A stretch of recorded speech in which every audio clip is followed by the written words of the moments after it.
પ્રાર્થના કરીએ, પ્રભુની પાસેથી સહાયતા માંગીએ, પ્રાર્થના કરીએ.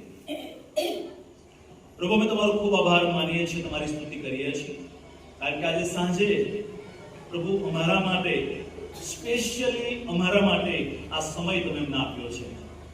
અને આજે તમારા પવિત્ર ભવનમાં અમે મંડળી તરીકે, પરિવાર તરીકે એકત્ર થઈએ, તમારા સાનિધ્યમાં બેસવાનો આનંદ અને આશીર્વાદ મેળવીએ. એટલું જ નહીં, પણ પ્રભુ તમારા જીવતા અને પવિત્ર વચનો દ્વારા અમારા આત્મિક જીવનનું ઘડતર થાય, બાંધકામ થાય, સુધારો થાય, વધારો થાય. એના માટે આ ચોક્કસ વચનો પ્રભુ તમે અમારા માટે આપ્યા છે. ત્યારે આ વચનો પર તમારો આશીષ આપો, કારણ કે પ્રભુ વચન તમારું છે અને માટે મેં તમારા તરફથી સાંભળવા માંગીએ છીએ. મારા મુખનો, મારા અવાજનો ઉપયોગ પ્રભુ તમે કરો અને અમારા તમામ મારા ભાઈઓ બહેનો જેવો એમાં અમે સર્વ ઉપસ્થિત છે, આમ દરેકના માટે આજનું વચન એ ખરેખર પ્રભુ અમારા માટે બદલાવ લાવનારું વચન બને. અમારા માટે પ્રભુ આ વચન એ આશીર્વાદનું કારણ બને, આશીર્વાદનો સ્ત્રોત બને, એવી મેં પ્રભુ તમારી આગળ પ્રાર્થના કરીએ છીએ. અમે સર્વ અમારા મનો, અમારા હૃદયોને તમારી તરફ પ્રભુ વાળીએ છીએ. પવિત્ર આત્માનું આચ્છાદન અમારા પર તમે થવા દો. આમ દરેકને તમારા વચનોમાં તમે કેન્દ્રિત કરો. પ્રભુ ઈસુ ખ્રિસ્તમાં અમારી પ્રાર્થના સાંભળો અને સ્વીકારો બાપ. આમેન. ઈસુ ખ્રિસ્ત યરૂશાલેમના મંદિરમાં જ્યારે આવ્યા ત્યારે 3 પ્રકારની શુદ્ધિકરણ ત્યાં કરવામાં આવી અને એ 3 બાબતો આપણે બહુ ટૂંકની અંદર આપણે જોવા માંગીએ છીએ. સવારે રાજાનું આગમન મંદિરમાં થઈ ચૂક્યું છે, એક રીતે આપણા જીવનમાં થઈ ચૂક્યું છે. હવે એ આગમન દ્વારા આપણા જીવનની અંદર જે ફેરફાર થવા જોઈએ, આપણા જીવનની અંદર જે કેટલીક નવી બાબતો એડ થવી જોઈએ, એ આજે આપણે જાણવા માંગીએ છીએ. અને માટે જો તમે બહુ ધ્યાનથી વાંચ્યું હશે તો ત્યાં કેટલાક સુધારાઓ જે થયા, એમાં પહેલો જે સુધારો હતો, તમે જોશો 12મી કલમની અંદર લખવામાં આવ્યું છે કે ત્યાં મંદિરમાં જ્યારે પ્રભુ જાય છે ત્યારે કેટલાક લોકોને ત્યાં ખરીદતા અને વેચતા જોવા મળ્યા. ત્યાં જે માહોલ હતો, પહેલી બાબત જે હતી એ તો એ છે ત્યાં વેપારીકરણ થઈ ચૂક્યું, કોમર્શિયલાઇઝ. પ્રભુના ઘરમાં, આ બહારની વાત નથી, બહાર મેળો લાગે ત્યાં વેપારીકરણ થાય એની વાત નથી. પ્રભુના ઘરમાં આ હાલત હતી, ત્યાં વેપારીકરણ થઈ ચૂક્યું હતું. લોકો ખરીદતા હતા, લોકો વેચાતું આપતા હતા, લોકો વેચાતું લેતા હતા. બાજેટો મૂકવામાં આવેલા હતા, સ્પેશિયલ પૈસાની અદલાબદલી થતી હતી. તમારો હલવા ક્યાંથી લાયા, ના ચાલે, અહીંથી હલવા લેશો તો જ માન્ય થશે પ્રભુને. એ હલવાનું વેચાણ, લેવડ દેવડ ત્યાં થતી હતી. અને એ બધી જે પરિસ્થિતિ પ્રભુએ જોયું ત્યારે પ્રભુને દુઃખ થયું અને પછી પ્રભુ આ ગુસ્સે થયા પહેલી વખત અને મંદિરમાં જે કહ્યું હતું બધું શુદ્ધ કરવા લાગ્યા. અને પહેલું શુદ્ધિકરણ થયું વેપારીકરણ. વેપારીકરણમાં શું હોય ખબર છે? વેપારીકરણનો મુખ્ય મુદ્દો હોય નફો અથવા ખોટ. વેપારમાં આવે એનો જે સંબંધ હોય કેવો હોય? ગ્રાહક અને વેપારી સાથેનો સંબંધ. તમે ગ્રાહક અને વેપારીમાં કદી ગળે મળતા જોયા છે? એમાં લાગણી ના હોય. હા, કદાચ મલાઈ ચોપડે તમને માલ વેચવા માટે, એમાં લાગણી ના હોય. તમે દુકાનથી નીકળી ગયા એટલે વાર્તા પૂરી, તમારો સંબંધ કપાઈ ગયો. પાછા દુકાને જાઓ ત્યારે પૈસા આપી લેવાનું. એ વેપારી અને ગ્રાહક વચ્ચેના સંબંધો હોય. અને મંદિરમાં એવા સંબંધો હતા. પ્રભુના મંદિરમાં લેતા હતા, આપતા હતા, પૈસાથી ખરીદતા હતા. પ્રભુ એમ કહે છે તમે મફત પામ્યા છો, મફત આપો. આ પ્રભુનું સ્લોગન છે. 108 આપણી ગુજરાત સરકારમાં 108 ચાલે છે. પૈસા લે તમારી પાસે. એનો વિચાર ક્યાંથી આવ્યો ખબર? બાઇબલમાં 108 કલમ છે. માર્કથી 10 અને 8 વાંચો જોરથી, ઝડપથી. 10 અને 8 એટલે 108. માર્કથી 10 અને 8. 108 ની શરૂઆત ક્યાંથી થઈ?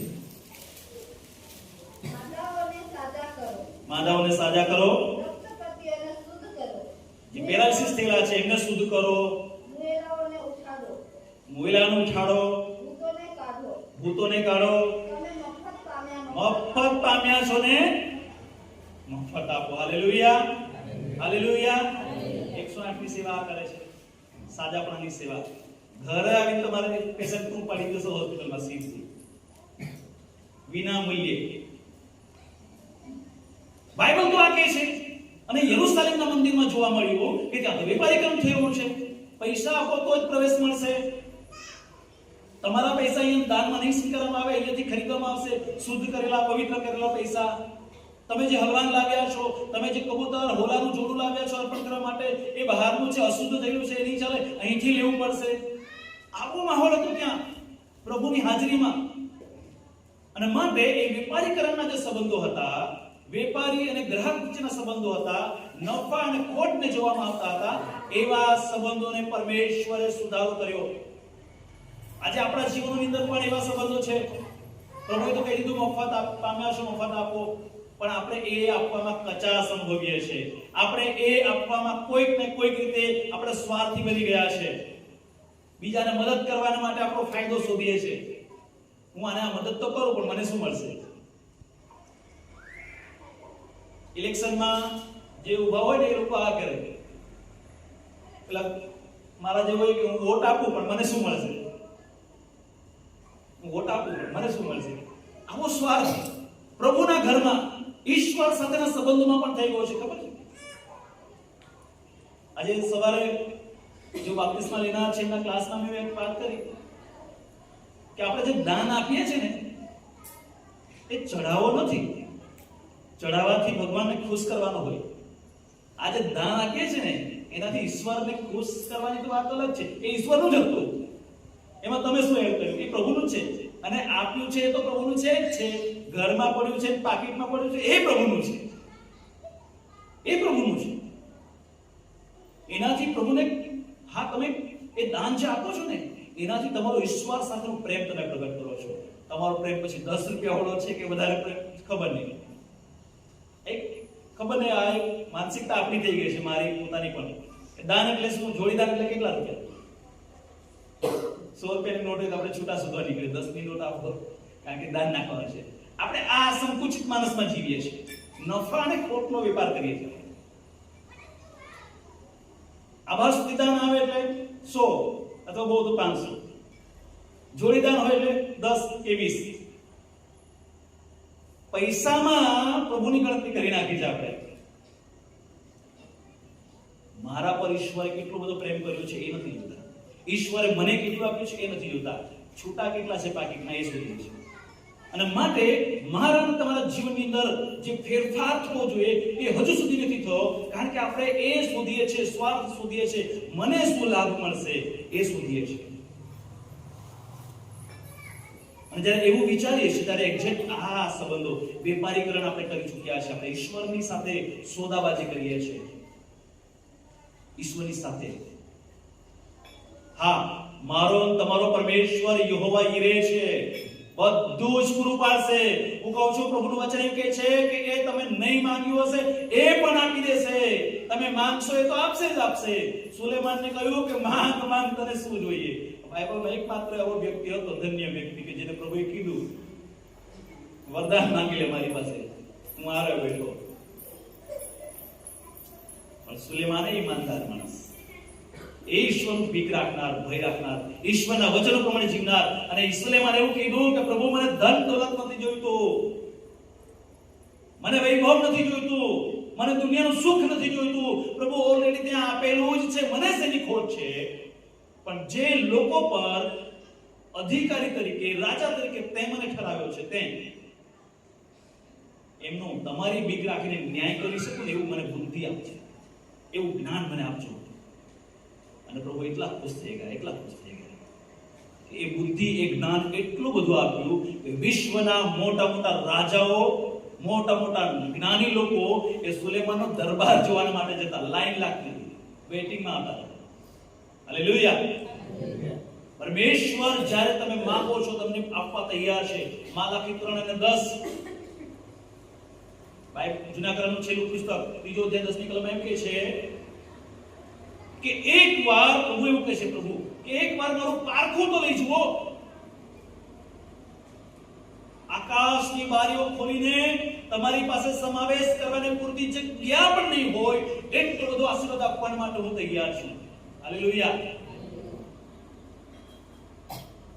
બાઇબલનું વચમાં આવેલી કલમ ગીતશાસ્ત્ર 118 ની 8મી કલમ બધાને મોઢે હશે.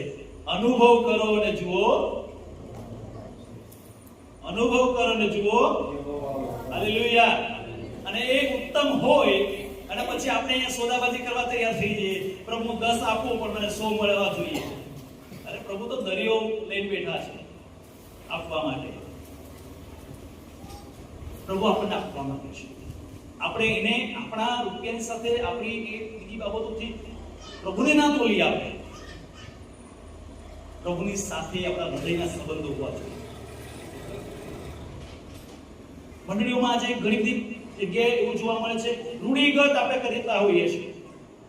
દિલથી નથી થતું. આ તો વડવાઓ કે બીજી પેઢીના શીખવી ગયા, આપણને આપણા વડીલો શીખી ગયા એ પ્રમાણે. એ દિલથી તમારું પરમેશ્વર સુખે છે, ઈશ્વર તમને સુખે છે. અને રૂઢિમાં જે ચાલતું આવ્યું હતું એના કારણે આ બધું વિપારીકરણ થઈ ચૂકેલું હતું. મંડળીમાં આધ્યાત્મિકતા મરી પરવાળી હતી. સંગત રવિવારની ભક્તિ સભામાં જઈએ છે, આવીએ છે, કેટલા કલાક તો આટલા જ કલાક. થોડું મોડું થઈ જાય તો પાક સાહેબ ચેતવણી આપી દે, સાહેબ આ મોડું ના ચાલે. હા, 5 મિનિટ વધારે બોલી ગયા. ઈશ્વરનો આભાર માનવો જોઈએ કે 5 મિનિટ વધારે પ્રભુની સંગતમાં બેસવાની તક મળી આપણને. આ થઈ ચૂક્યું છે. આપણે આજે સોદો કરીએ છીએ, ભાવતાલ કરીએ છીએ ઈશ્વરની સાથે, અને અહીંયા યરુશલેમના મંદિરમાં આ થઈ ચૂક્યું છે. માટે આપણો જે ઈશ્વર સાથેનો સંબંધ છે એ પ્રેમ વગરનો થઈ ગયો છે. અને જ્યાં પ્રેમ ના હોય ત્યાં કશું ના હોય. સરસ ગુજરાતીમાં એક ભજન આપણે ગીત ગાઈએ છીએ, જ્યાં ઈસુનો પ્રેમ છે ત્યાં પ્રભુ સદા રહે છે. જ્યાં પ્રેમનો વાસો છે ત્યાં પ્રભુ સદા રહે છે. વિચાર કરો, ગીત એટલું શીખવી જાય છે આપણે, અને આપણામાં પ્રેમ જ નથી. આપણે તો 9 વાગ્યા હજુ તો આવતા હશે, હજુ તો પેલા નહીં આવ્યા હોય, હજુ તો ફલાણા નહીં. આપણે પોતે ઘરે બેસી બધાનું નિરાકરણ કરી આપણે. હજુ તો છોકરાઓ જાય છે, મોટા કોઈ નીકળ્યા જ નથી.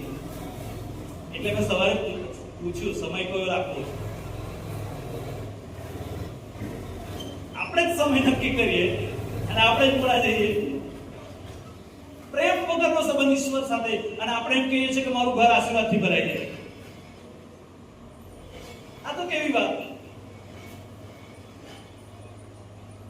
ઈશ્વરના જો આશીર્વાદ આપણે પ્રાપ્ત કરવા માંગીએ છીએ, પ્રભુ તો એમ કહે છે કે હું મારું હૃદય ખોલીને તમારા માટે આપવા તૈયાર છું, આકાશની બારી ખોલીને આપવા માટે તૈયાર છું, પણ તમારી પાસે સમય ક્યાં છે? આપણે પોતાનામાં જ મસ્ત રહીએ છીએ. પ્રેમ વગરનો વિશ્વાસ લઈને ફરીએ છીએ, અને પ્રેમ વગરનો વિશ્વાસ હોય, પ્રેમ વગરનો સંબંધ હોય ત્યાં કશું જ ના હોય. એ શૂન્યવત થઈ જાય, નિર્જીવ થઈ જાય. આજે શું થયું છે ખબર? જે જીવતા છે ને એની સાથેના સંબંધો કપાઈ ગયા છે, અને જે મુર્દા છે ને આ મોબાઈલ નિર્જીવ છે, એમાં જીવ નથી. જીવ નથી, પણ આપણો આત્મા એમાં રહ્યો. સાચી. હા,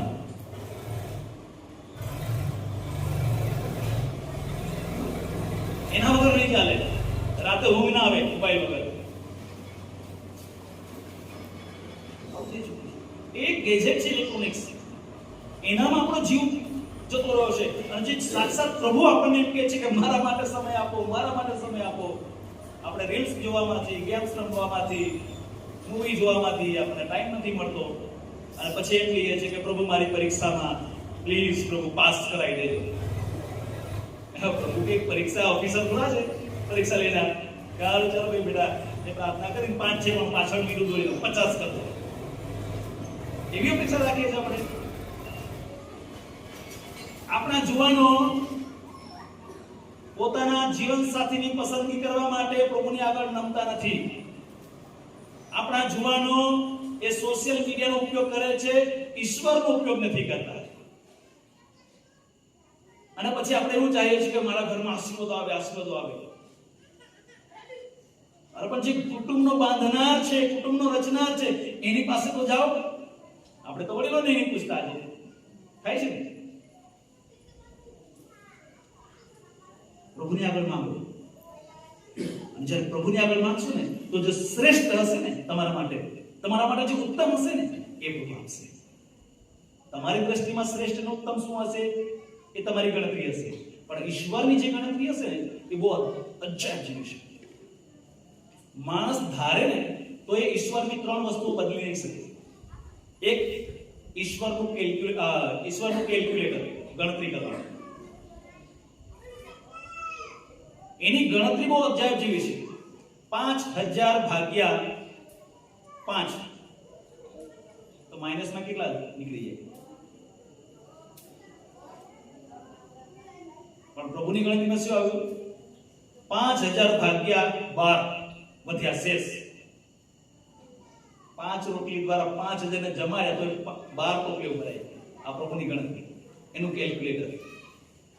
તમે ખાલી ખિસ્સાએ પણ ફરતા હોય, તમને પ્રભુ પર વિશ્વાસ હોય ને, પ્રભુ તમને અહેસાસ પણ નહીં થવા દે કે તમારા ખિસ્સા ખાલી છે. તમારા ઘરમાં પૂરું થઈ ચૂક્યું હશે, પણ જો તમને વિશ્વાસ હશે ને તો એ પૂરું થયેલું પણ તમને અહેસાસ નહીં થવા દે. ઇઝરાયલની અંદર દુકાળ પડ્યો, આખા શહેરની અંદર હાહાકાર મચી ગયો. ઘણા બધા લોકો એ દુકાળની અંદર મરણ પામ્યા. એલિયાને પ્રભુએ કીધું, તું શહેરમાં ના જતો, જંગલના કિનારે ત્યાં જા, ત્યાં એક વિધવાબાઈ રહે છે, એનો દીકરો છે, 2 જણા રહે છે, તું ત્યાં જા અને તારા માટેની રોટલી ત્યાં બનશે. એલિયાની જગ્યાએ આપણે હોય તો કહીએ કે યાર શહેરમાં જવું સારું કે જંગલમાં જવું સારું, ભૂખ લાગે તો. અને એ પણ ત્યાં વિધવા બેન છે, પોતાના દીકરા સાથે રહે છે, એનું ખેતર નથી, એનું કશું જ નથી. પ્રભુએ કીધું તું જા ને ત્યાં ભાઈ. અને જ્યારે એલિયા ત્યાં ગયો ને તો ત્યાં પણ ગજબની ગણતરી થઈ. છેલ્લી રોટલી બનાવવા માટે એ બાઈ એ લાકડા વીણી રહી હતી અને એ સમયે એલિયા પહોંચી ગયા પ્રભુના સેવક. અને પ્રભુના સેવક આવ્યા, લાગતા સ્વાગતા કરી અને એલિયાએ હુકમ છોડ્યો, બાઈ મારા માટે એક રોટલી લઈ આવો, મને ભૂખ લાગી છે. હવે બાઈથી ના રહેવા દે. બિચારા વિધવા બેન, કોઈ જોનાર નહોતું, પૂરું પાડનાર નહોતું. વિધવા બાઈએ એવું કીધું કે ગુરુજી, છેલ્લી રોટલી બને એટલો મેળો છે. અને આજે અમે એવી પ્રાર્થના સાથે લાકડા વીણતા હતા કે આ રોટલી ખાઈને આપણે મરી જઈએ છીએ, કારણ કે હવે ખોરાક નથી. પણ તમે પ્રભુના સેવક છો. તમે બોલ્યા મતલબ પ્રભુ બોલ્યા. મારા છોકરાને એ રોટલી નહીં આપી, હું પ્રભુ તમારા ચરણમાં ધરી દઈશ. થયું શું? એક રોટલી, એક મુઠ્ઠી મેદો, આખો દુકાળ પૂરો થઈ ગયો, એના ઘરમાં ખોરાક નહીં પૂરો પડ્યો. હાલેલુયા. ઉભરાતું ગયું, છલકાતું ગયું, ભરપૂર થતું ગયું. આ છે ઈશ્વર સાથેના સંબંધો. જ્યારે ઈશ્વર સાથે વિશ્વાસ અને પ્રેમના સંબંધો આપણે બાંધીએ, વેપારી કરીને ભૂલી જઈએ, નફાખોટને ભૂલી જઈએ. અરે પ્રભુમાં છીએ નફો જ નફો છે, પ્રભુમાં છીએ ફાયદો જ ફાયદો છે. એના જેવો સુખ, એના જેવો ફાયદો, એના જેવો નફો દુનિયામાં તમને ક્યાંય ન મળે. દુનિયામાં તમને ક્યાંય ન મળે. માટે પ્રભુએ જે શુદ્ધિકરણ કર્યું, પેલું એ આ વેપારી કામનું શુદ્ધિકરણ કર્યું. આજે મંડળીઓમાં, આપણા ઘરમાં, આપણા વ્યક્તિગત જીવનમાં આવા સંબંધો થઈ ગયા છે વાલાઓ. અરે આપણા પોતિકાની સાથે એવા સંબંધો થઈ ગયા છે. હું આને મદદ કરું, 5000 રૂપિયા આપું, મને શું મળશે? કોઈકને મદદ કરતા પહેલા પણ આપણે ગણતરી કરતા હોઈએ છીએ. ને આજે સોશિયલ મીડિયા પર નહીં જોતી 10 રૂપિયાના બિસ્કિટ આવે અને મોટા મોટા ફોટા પડીને સોશિયલ મીડિયામાં મૂકીએ છીએ અને સોશિયલ મીડિયા થ્રુ 10,000 રૂપિયા કમાઈએ છીએ. આજે આવું થાય છે. નફાખોટની ભાવના, મને શું મળશે એવી અપેક્ષા વગર પ્રભુને આપણે પ્રસન્ન કરીએ, પ્રભુની સેવામાં આપણે બનીએ. અને એ આજે આપણા માટે બહુ જરૂરી છે. જો ઈશ્વર સાથે આપણો એવો સંબંધ હોય તો વાલા આપણે ભૂલ કરીએ છીએ. આપણો સંબંધ એ બહુ પ્રેમાળ સંબંધ હોવો જોઈએ. ઈશ્વર પર ભરોસો રાખીએ. ભલે આપણે ખાલી થઈ ગયા છે, ભલે આપણે નુકસાનમાં છીએ, ભલે આપણા સંબંધો કપાઈ ચૂકેલા છે, ભલે આપણું સમાજમાં કોઈ માન પણ નથી, ભલે આપણો લોકો તિરસ્કાર કરે છે, લોકો આપણું અપમાન કરે છે, અરે લોકો આપણા માટે ખોટી તરેતરેની ભૂંડી વાતો કહે છે, જોરથી કહી રહ્યા છે, ભલે કહેતા. બાઇબલ એવું કહે છે, માથી લખેલી સુવાર્તા તેના 5મા અધ્યાયની અંદર, કે જ્યારે તમારી વિરુદ્ધ ભૂંડી ને ખોટી વાતો, તરેતરેની ભૂંડી વાતો એ જોરથી તમારા વિશે પુકારવામાં આવશે, ત્યારે તમે શું કરો? આનંદ કરો. Hallelujah, hallelujah. કારણ કે આકાશમાંથી બદલો આપનાર પરમેશ્વર એ છે. માટે આપણા જો સંબંધો એવા થઈ ગયા હોય વેપારીકરણ જેવા, તો આપણે ભૂલી જઈએ પ્રભુ પરના વિશ્વાસમાં, પ્રભુ સાથેના સંબંધો બનાવે. બીજો જે પ્રકારનો જે સુધારો કર્યો એ તમે જોશો તો ત્યાં લખવામાં આવ્યું છે કે તથા કબૂતર વેચનારાઓના આસનો તેણે ઊંધા વાળ્યા. આ આસન શું છે ખબર છે? જે આસન હતા ને ત્યાં મૂકવામાં આવેલા, એ આસન પ્રમાણે એ વેપારીઓ કે એ જે આગેવાનો હતા એમનો હોદ્દો જણાય આવતો. કેટલાક આસનો નીચા હતા, જેઓ નાના આગેવાનો હોય, જે મોટા આગેવાનો હોય એમના માટે મોટા આસનો. ઉચ્ચ નીચના ભેદભાવો ત્યાં ચાલતા હતા મંદિરમાં. વેપારીકરણ ચાલતું હતું અને સાથે સાથે બીજી બાબત ત્યાં હતી ઉચ્ચ નીચના ભેદભાવ. ઘણી જગ્યાઓમાં આજે પણ ઉચ્ચ નીચના ભેદભાવ ચાલે છે. આ નાના કુટુંબના, મોટા કુટુંબના, આ મોટા આગેવાના, નાના આગેવાના, આ મોટા સેવક, આ નાના સેવક. આ તો ઊંચી કોમના છે, ઊંચી જાતિના છે, આ તો નીચી જાતિના છે. હું સૌરાષ્ટ્ર ગયો ને ત્યાં આ જ પ્રશ્ન પૂછવામાં આવતો. જ્યાં જ્યાં તમે ઘર ભાડે શોધવા માટે જાઓ ને, કઈ નાતના? આદિવાસી. કયો ધર્મ? ખ્રિસ્તી. આપણા મોં પર દરવાજો બંધ કરી દે. બોલો, મોં પર દરવાજો બંધ કરી દે.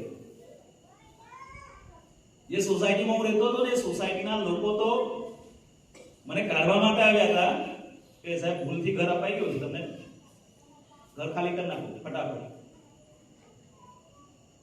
અને મેં એમની સોસાયટીનું બંધારણ આખું બતાવ્યું, મને નિયમ બતાવ્યા કે અમારી સોસાયટીમાં મુસલમાન ખ્રિસ્તીઓને ઘરનું કચરું પોતું કરવા પણ નથી રાખતા, આદિવાસીઓને ઘરની કચરા પોતા માટે પણ નથી રાખતા.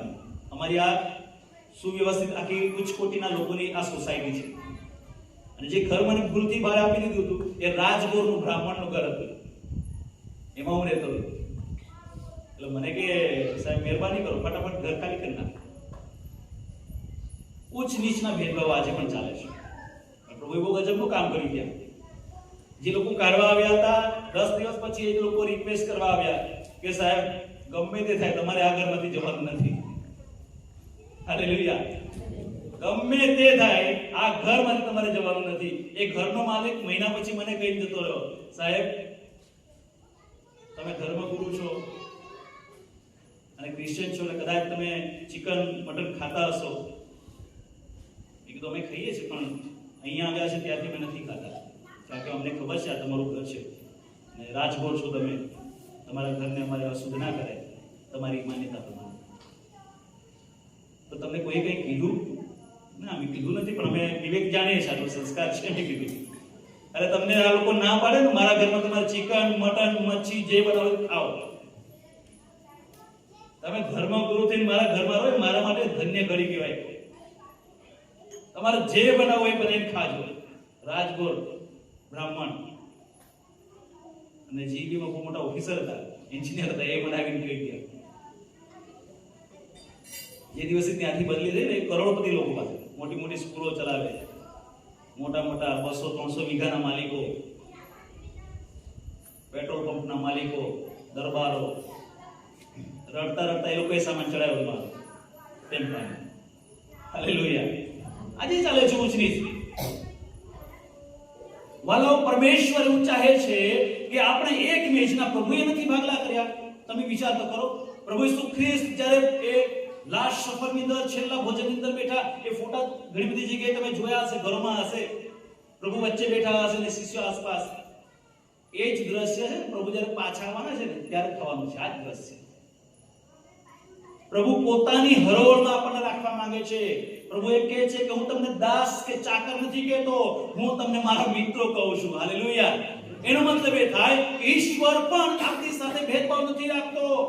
ઉચ્ચ નીચનો કોઈ ભેદભાવ નથી. પ્રભુ આપણને પોતાના સમકક્ષ બનાવવા માંગે છે. આપણે કોણ છે ઉચ્ચ નીચના ભેદભાવ કરવા વાળા? તમે મોટા અને અમે નાના, અમે મોટા તમે નાના. મંદિરમાં આવું ચાલતું હતું બાળકો.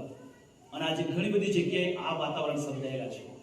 ઘણા બધા લોકોએ પોતાને એવું માની લીધું છે કે અમે તો મોટા, એટલે કમરે બાકી ના થાય ને ગરદને બાકી ના થાય, ભાંગી જાય પણ બાકી ના થાય, એટલા અક્કલ વલણ અપનાવીએ છીએ. અને ઘણા બધા પોતે માણસ એ સંકુચિત માણસ, અમે તો નાના, અમે તો શું કરી શકીએ.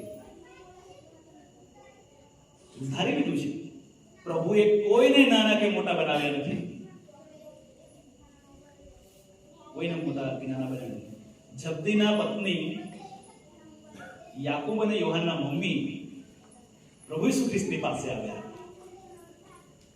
અને એવું કીધું કે પ્રભુ, તમે જ કહી દીધું છે કે તમારો છેલ્લો સમય ચાલી રહ્યો છે, એટલે હવે મને બીક લાગે છે. કે શું ભાઈ, શું બીક લાગે છે?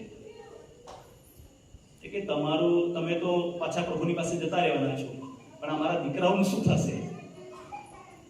એક કામ કરો, તમે જતા જતા મારા દીકરાઓનો હોદ્દો આપતા જાઓ વારસામાં. કે શું જોઈએ છે ભાઈ, બોલો ને. કે મારા બંને દીકરાને એકને જમણા હાથે તો બીજાને ડાબે હાથે રાખો. પહેલો ને બીજો અમારો જ હોય, ભલે ત્રીજો કોઈ બી હોતો. વાલાઓ, પ્રભુના ઘરમાં પહેલો બીજો કોઈ નથી, આપણે બધા સરખા. ત્યાં બિશપ સાહેબ પણ લાઈનમાં હશે, પાળક સાહેબ પણ લાઈનમાં હશે, એડિટર સાહેબ પણ લાઈનમાં હશે, મિશનરી પણ લાઈનમાં હશે, તમે પણ લાઈનમાં હશો. પ્રભુની ન્યાયમાં બધા જ એક સરખા હશે. હા, જેવી જેવી જવાબદારી એવો એવો હિસાબ લેશે પ્રભુ. તમને જેવી જેવી જવાબદારી સોંપી છે એવો એવો હિસાબ લેશે. બાકી પ્રભુની આગળ કોઈ કુછ નથી, કોઈ નીચ નથી. પ્રભુની આગળ આપણે બધા જ સરખા છીએ. શાસ્ત્રીઓનો ફરોશીઓ રૂપની લખેલી સુવાર્તાના 20:46 કલમમાં જુઓ તો શાસ્ત્રીઓનો ફરોશીઓ આ આસનો પોતે બનાવડાવતા હતા. અને એ લોકો જે પ્રસંગમાં જાય ત્યાં એમના માટે ઊંચા આસનો તૈયાર કરાવડાવે કે જેથી કરીને એમનું માન પાન વર્ચસ્વ દેખાય. એમની પાસે જેવા જેવા હોદ્દા હોય એવા એવા એમના ઝબ્બા હોય, અને ઝબ્બાની કોર પર એની ડિગ્રીઓ લખવામાં આવેલી હોય, એનો અધિકાર શું છે એ લખવામાં આવેલો હોય, એનો કબીલો કેટલો છે, એનું કેટલા ક્ષેત્રમાં એ કામ કરે છે એ બધું લખાવે એ લોકો ઝબ્બાની કોર પર. અને માટે પ્રભુએ કીધું કે તમે તમારા ઝબ્બાની કોર વધારો છો, તમારું અભિમાન, તમારું ગર્વ તમે વધારો છો. લોકો આ કરતા આસનો મોટા બનાવડાવે પોતાના માટે. ઊંચા બનવાની કોશિશ પ્રભુની આગળ આપણે કરી રહ્યા છે. પ્રભુના શિષ્યો પણ પોતે ગણગણ કરતા હતા, આપણામાં મોટો કોણ થશે, આપણામાં મોટો કોણ થશે. લુક 22:24 કલમમાં લખ્યું છે. આપણે મોટા બનવાની કોશિશ કરીએ છીએ, અને એ બધા જ મોટા બનવાની કોશિશ કરી રહ્યા હતા. એ દરમિયાન પ્રભુ ઈસુ ખ્રિસ્તે બધા શિષ્યોને એક સાથે બેસાડ્યા જમવા માટે. એ બધા બેઠા પછી પ્રભુ ઊભા થઈ ગયા. પ્રભુએ પોતાનો જે ઓવરકોટ હતો એ ઉતારીને સાઈડ પર મૂક્યું, રૂમાલ લીધો, કમરે બાંધ્યો, અને એ શિષ્યોના પગ ધોવા માંડ્યા. બધાના પગ ધોઈ નાખ્યા. પિતરે આનાકાની કરી થોડી, બધા શિષ્યોના પગ પ્રભુએ ધોયા. અને પછી પ્રભુએ કહ્યું કે જો તમે મોટા થવા માંગો છો તો તમારે નમવું પડશે. અને જે પ્રભુની આગળ નમી જાય છે, પ્રભુ એને ઉઠાડે છે. આજે સવારે પણ આપણે જોયું, જે પ્રભુની આગળ નમે છે, પ્રભુ એને ઊંચો કરશે. પ્રભુ પોતે ગુરુ થઈને શિષ્યોના પગ ધોયા. આવતીકાલે આપણે છે ને પગ ધોવાની ક્રિયા, આ એ છે નમ્ર બનવાની. એમાં પણ જો કે આપણે પસંદગી કરતા હોઈએ છીએ, હું કોના પગ ધોઉં, મારા પગ કોણ ધોશે, કરીએ ને. પછી લોટરી લાગે, જે આવ્યું તે આપણે પસંદગી કરીને જે ગોઠવણ કરીને રોજે મારા પર માના ધોઈ કાઢી છે. હા, અને પાછું ના બોલું, આનું બોલા ચાલતા હોય એ લાઈનમાં આવી ગયા તો મર્યા. એમાં પણ આપણે તો સંબંધો શોધીએ છીએ, પેલું વેપારી કરે, મને શું લાભ થાય. ભલાઓ ઉચ્ચ નીચના ભેદભાવ વગર પરમેશ્વરની આગળ તમે જાઓ. એક ફરોશી અને એક દાણી પ્રાર્થના કરવા માટે ગયા. યાદ છે બધા? ફરોશીએ પ્રાર્થના કરી, પ્રભુ હું બહુ મહાન છું. આમ તો યહૂદી ધર્મ પ્રમાણે અઠવાડિયામાં એક વખત ઉપવાસ કરવાનો હોય, પણ પ્રભુની આગળ વધારે પડતું બોલી નાખ્યું, હું અઠવાડિયામાં 2 વાર ઉપવાસ કરું છું, મારે આવકનો બધો હિસ્સો 10નો ભાગ હું આપી દઉં છું. આ પેલો પાછળ ઉભો પાપી, એના જેવો હું નથી, એ તો બહુ નીચો છે, એ નીચલી કોમનો માણસ છે, એના જેવો નથી, પાપી નથી, હું બહુ શુદ્ધ છું, પવિત્ર છું. એનાથી થાય એટલું બધું કર્યું એને. પછી પેલા દાણી નો વારો આવ્યો પ્રાર્થના કરવાનો, અને દાણીએ પ્રાર્થના કરી. એ દાણીએ તો ઉપર પણ જોયું નહીં. દાણીએ છાતી કૂટતા એમ કહ્યું, પ્રભુ હું પાપી છું, મને માફ કરો, હું બહુ જ પાપી છું પ્રભુ, તમારી સમક્ષ નજર ઊંચી કરવા માટે હું લાયક નથી, મને માફ કરો. કોની પ્રાર્થના સાંભળવામાં આવી? જેણે પોતાને નીચો કર્યો. Hallelujah, hallelujah. પરમેશ્વર ચાહે છે કે આપણે પોતાને નમાવીએ પરમેશ્વરની આગળ. ઊંચા થવાની કોશિશ આપણે નહીં કરીએ, પ્રભુ ઊંચા કરવાના છે. પ્રભુ ઓટોમેટિક ઊંચા કરશે, તમે નહીં થાવ તો કરશે. મૂસાએ કીધું તો બોલવે બોબડો છો, મને બરાબર નહીં બોલતા આવડતું, આ લોકો મારું મન નહીં માને. પ્રભુ કહે છે મેં તને તૈયાર કર્યો છે ને, જવું તો પડશે જ. ભલે તારા લીધે તારો ભાઈ બોલશે હાલ, પણ જવું તો પડશે તારે. પ્રભુ જ્યારે આપણને પકડે છે, આપણને પસંદ કરે છે, ત્યારે આપણને ઊંચા કરે છે પ્રભુ. અને પ્રભુ આપણને ઊંચા કરીને જ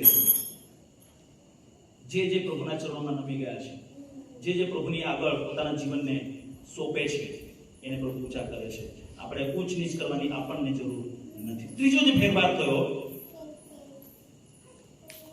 13મી કલમમાં તમે જોશો, પહેલી બાબત વેપારીકરણ જેવા સંબંધો ઈશ્વર દૂર કર્યા. બીજી બાબત ઉચ્ચ નીચના આશ્રમો પ્રભુએ દૂર કર્યા.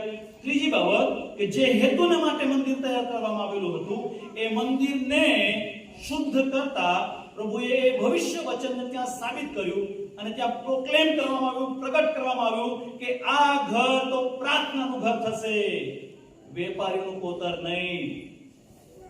ચોખ્ખી ખુલ્લી વોર્નિંગ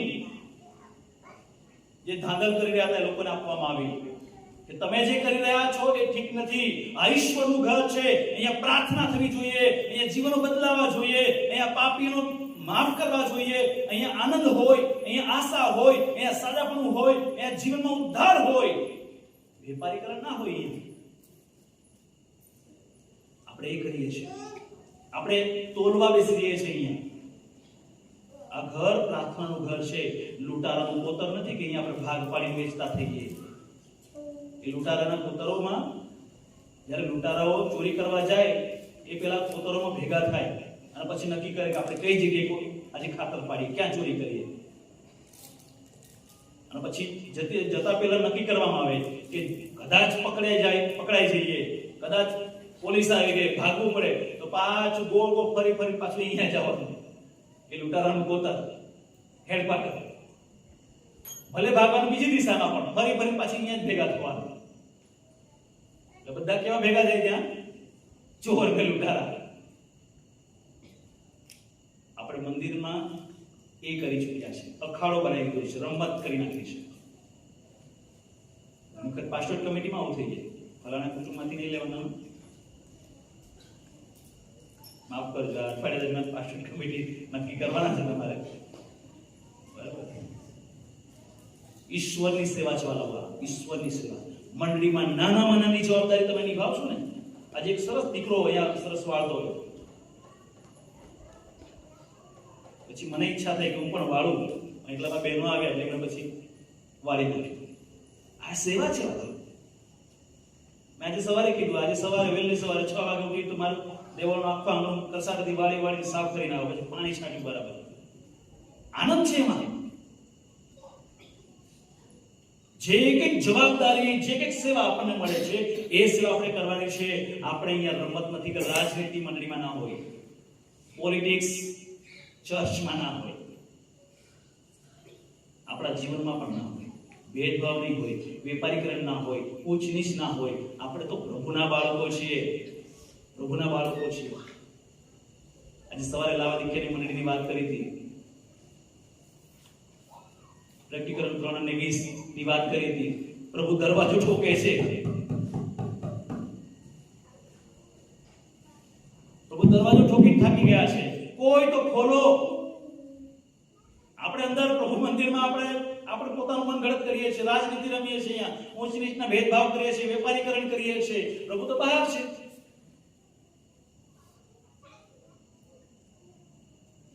પ્રભુને સ્થાન ક્યાં છે? ચર્ચમાં પ્રભુને પ્રથમ સ્થાન આપીએ. જ્યાં સુધી પ્રભુને પ્રથમ સ્થાન નહીં આપીએ ત્યાં સુધી આપણા જીવનમાં શુદ્ધિકરણ નહીં થાય. કારણ કે શુદ્ધિકરણ કરનાર એ જ છે, આપણે નહીં. આપણે બહારથી કદાચ શુદ્ધિકરણ કરી શકીશું, આપણે પોતાને. આધ્યાત્મિક શુદ્ધિકરણ, આપણા મનનું જે શુદ્ધિકરણ કરવાનું છે એ તો પરમેશ્વર કરવા માંગે છે. અને માટે ભીલવાડા મંડળી તરીકે મંડળીના એક કુટુંબો, એક સભ્યો યાદ રાખજો કે ઈશ્વર શુદ્ધ કરે છે. કોઈ સેવક નહીં, કોઈ સંસ્થા નહીં, કોઈ મંડળી નહીં, કોઈ પાસ્ટર નહીં. ઈશ્વર શુદ્ધ કરે છે અને એ જ ન્યાય કરશે.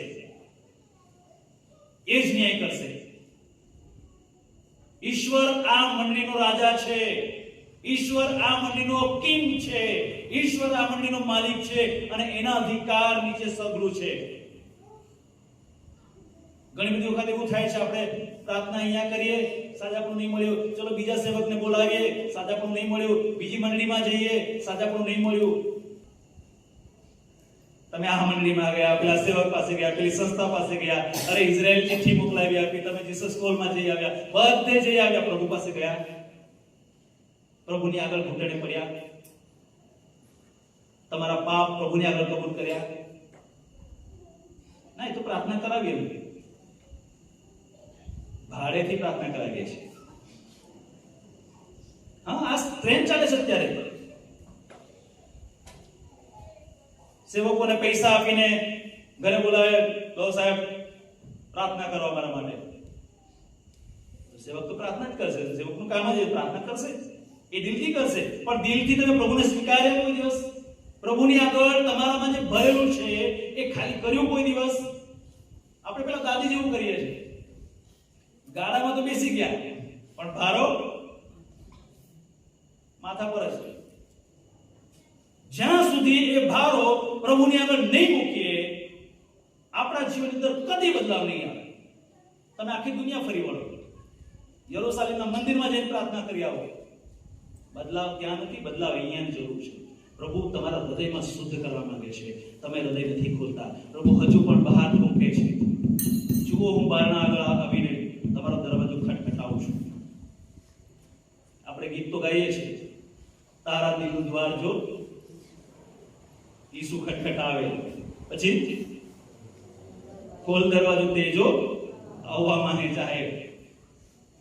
કદી દિલ ખોલ્યું? આપણે ગીત ગાયું હશે, ઘણી વખત ગાયું હશે, પણ દિલ નહીં ખોલ્યું. આપણે તાળા વાગી ચૂક્યા છે, કાટ વાગી ચૂક્યો છે દિલ પર, હજુ સુધી પ્રભુની આગળ આપણે દિલ નથી ખોલ્યું. અને માટે વાલા આપણા જીવનની અંદર શુદ્ધિકરણ નથી આવતું. જો આપણે શુદ્ધ થવા માંગીએ છીએ તો પ્રભુ ચાહે છે કે આજે તેની આગળ આપણા હૃદયને ખોલી આપે. યરુશલેમનું મંદિર ખોલવામાં આવ્યું અને અંદર પ્રભુ ગયા, પ્રવેશ પામ્યા અને જોયું ત્યાં જે નકામી બાબતો હતી એ બધી જ દૂર કરવામાં આવી. મંદિરને શુદ્ધ ઘોષિત કરવામાં આવ્યું, ઘોષણા કરવામાં આવી કે આ મંદિર પ્રાર્થનાનું ઘર કહેવાશે, લૂંટારાનું કોતર નહીં.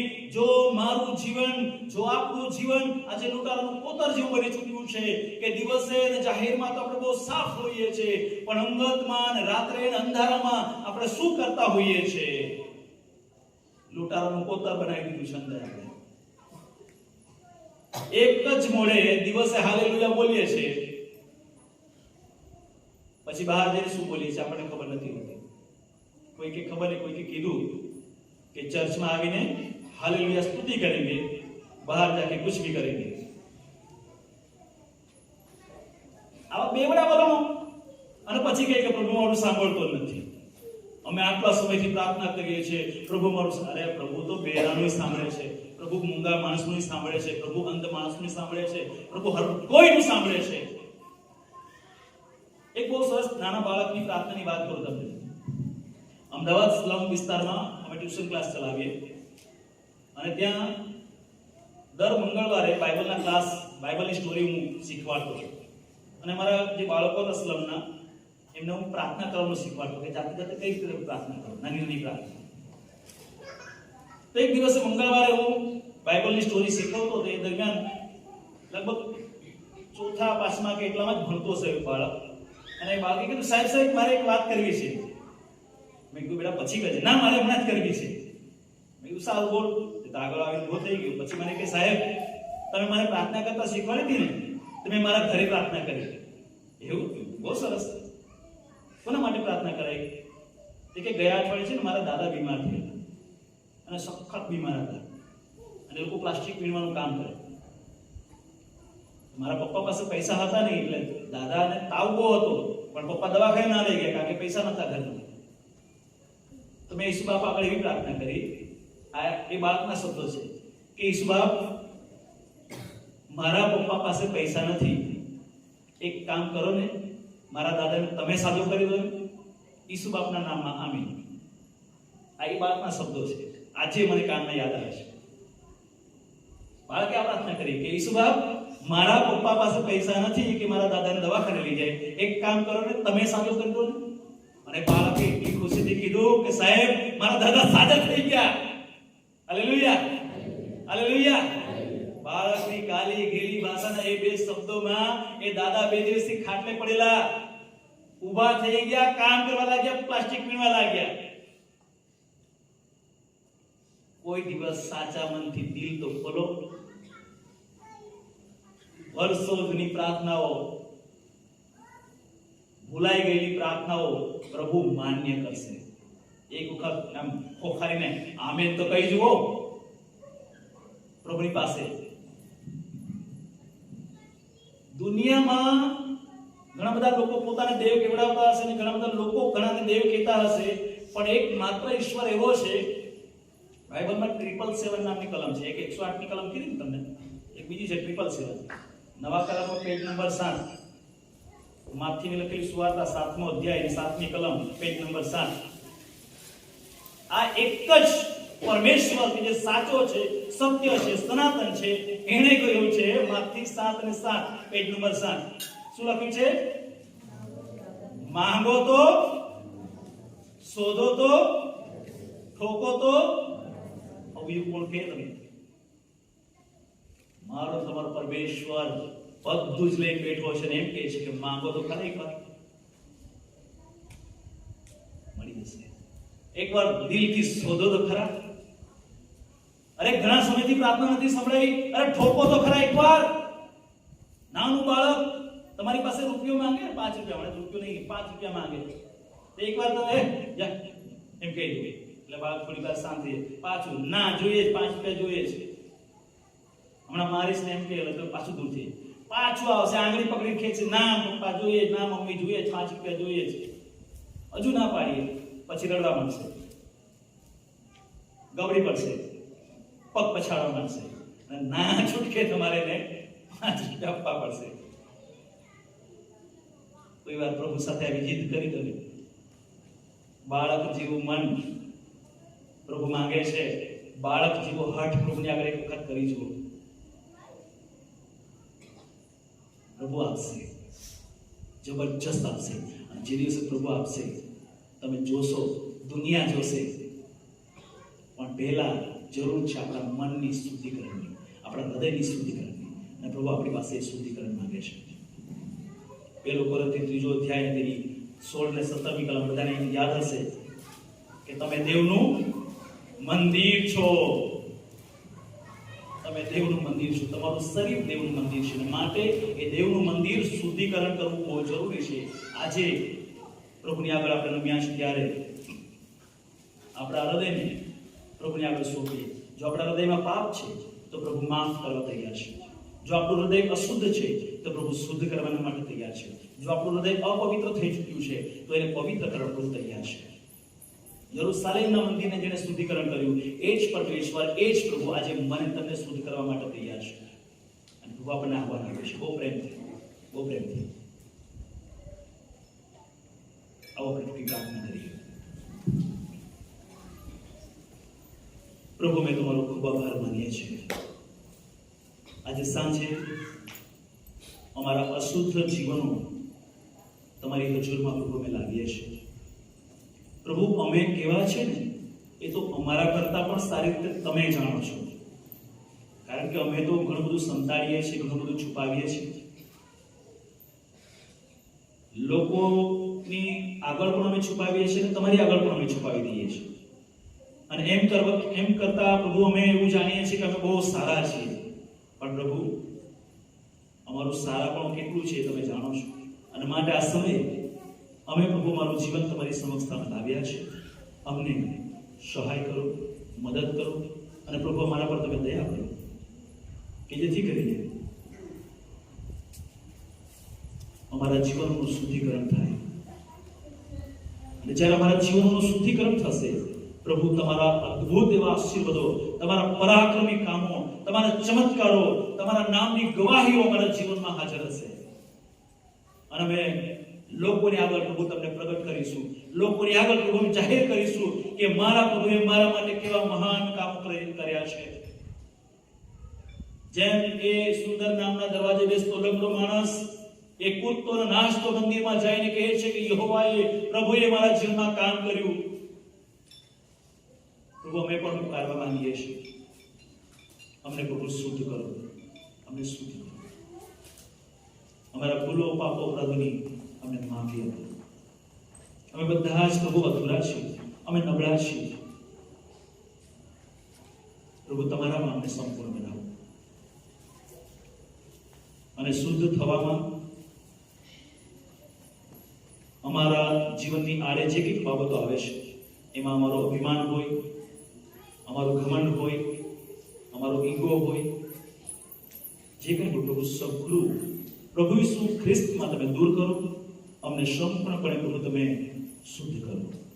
એ જ આશા, એ જ પ્રાર્થના પ્રભુ ઈસુ ખ્રિસ્તમાં માંગીએ છીએ. સાંભળો તો સ્વીકારો બાપ.